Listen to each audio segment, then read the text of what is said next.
Acid-base and buffers exam question. That's what we're going to take a look at in this video. It's from the AQA specification and it's year 2.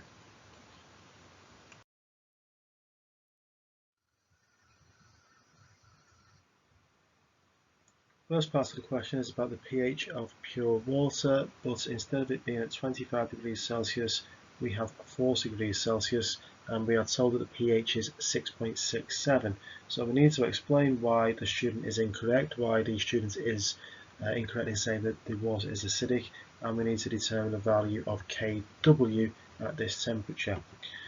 So for pure water, the H plus ion concentration is equal to the OH minus ion concentration, so it is not acidic. The Kw expression is given there. The ionic product of water is H plus concentration times by OH minus concentration. Because the H plus concentration is equivalent to the OH minus concentration, for pure water we can say that Kw is equal to the H plus concentration squared.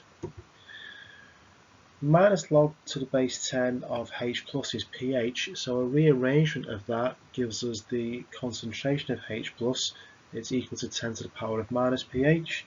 Because we're told that the pH is 6.67, the H plus concentration is 10 to the minus 6.67, and so Kw is equal to 10 to the minus 6.67 squared, which gives us a value of 4.57 times 10 to the minus 14, and that will be moles squared decimeters to the minus 6.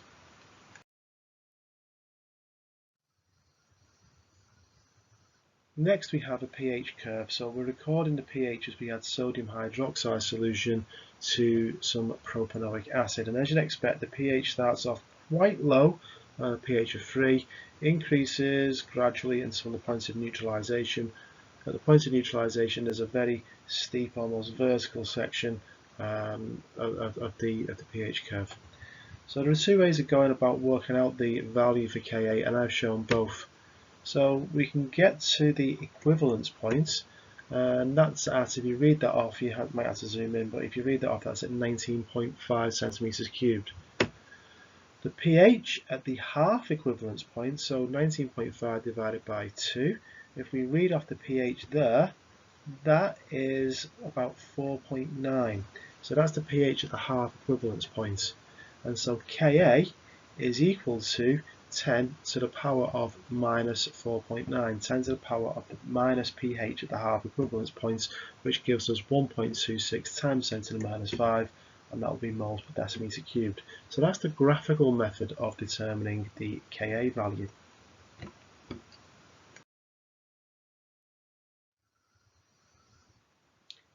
So here's an alternative way of working out the Ka value. The pH of propanoic acid on its own, so before we add any sodium hydroxide, we can work out what the pH of that is, and from that we can work out the hydrogen ion concentration.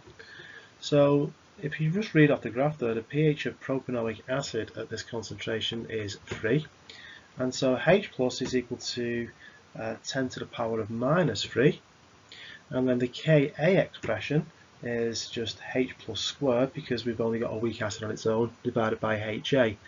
Because we know that very little, almost none of the weak acid dissociates, a weak acid partially dissociates, the concentration of HA is the concentration of propanoic acid, and that's going to be the same as what it was at the very beginning of the reaction, 0.08 mole per decimeter cubed.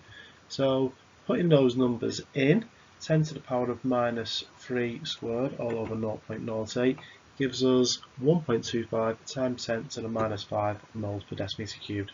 An alternative method, but either of those methods would have been acceptable.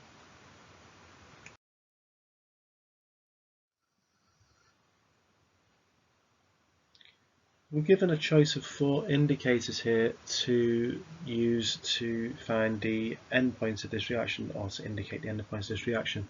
What we need from an indicator is the change, or the pH range, to be within the vertical section of the pH curve. So that vertical section is going from just above 11 to maybe just below 7. So the methyl orange that's going to change colour to early.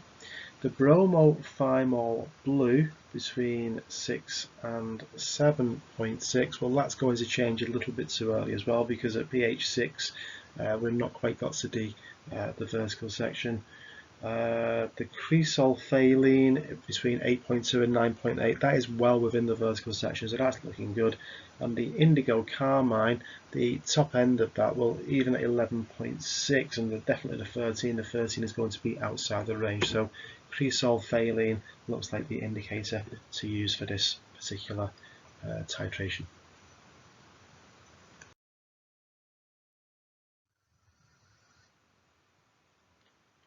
So a very lengthy buffers question. It's worth 6 marks and there is a bit of a twist. So take your time to read all of the details.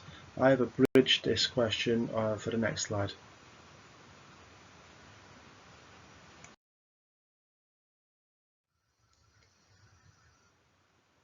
Okay, so we've got some salt Kx, which has been added to a weak acid HX, and then the extra twist is we then add some KOH to the buffer that was made in the first place, and we need to work out the resulting pH.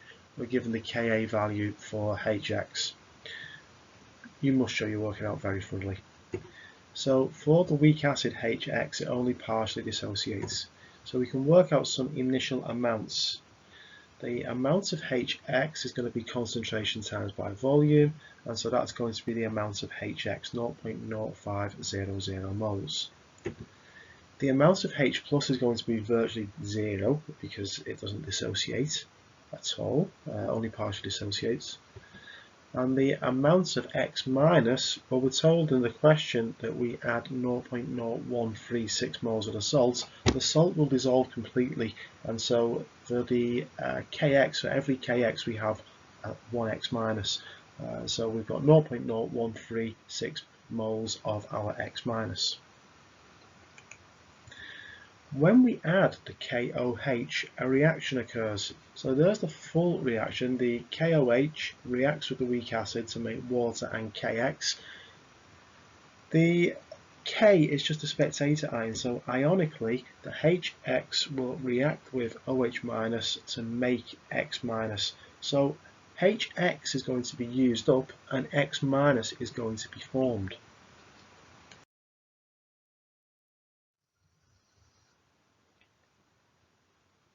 So next we need to find the amounts of HX and X minus that are present in the buffer following the addition of the KOH.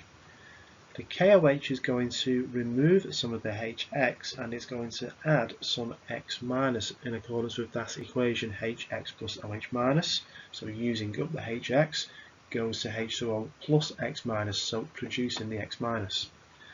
So we start in our buffer with 0.05 moles of HX, and that is reduced by 3 times 10 to the minus 4. And we start with 0.0136 moles of the X minus, and that is increased by 3 times 10 to the minus 4. So that gives us the amounts in the buffer of 0.0497 moles of HX and 0.0139 moles of X minus.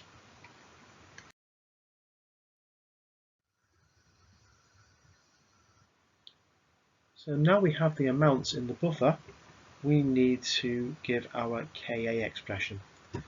And we can rearrange the Ka expression to make H plus the subject. So there's the Ka expression and there's the rearrangements. We can put the numbers into the H plus expression, and we don't need to worry about working out the concentrations because the volumes occur on both the denominator and the numerator. It's the same, so the volumes cancel, so we can use amounts instead of concentrations.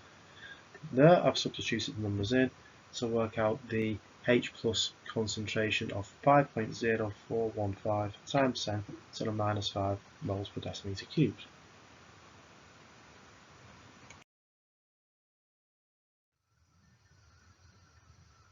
So the last stage now simply requires us to use the H plus concentration to work out the pH of the buffer. pH is minus log to the base 10 of the hydrogen ion concentration. There's the calculation. Don't forget to give the answer to 2 decimal places as required by the question.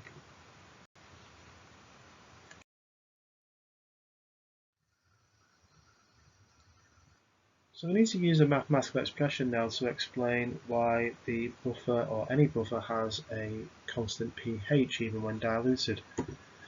When we have our H plus as a subject of that Ka expression, Ka is a constant and we are multiplying Ka by Hx divided by x minus concentration.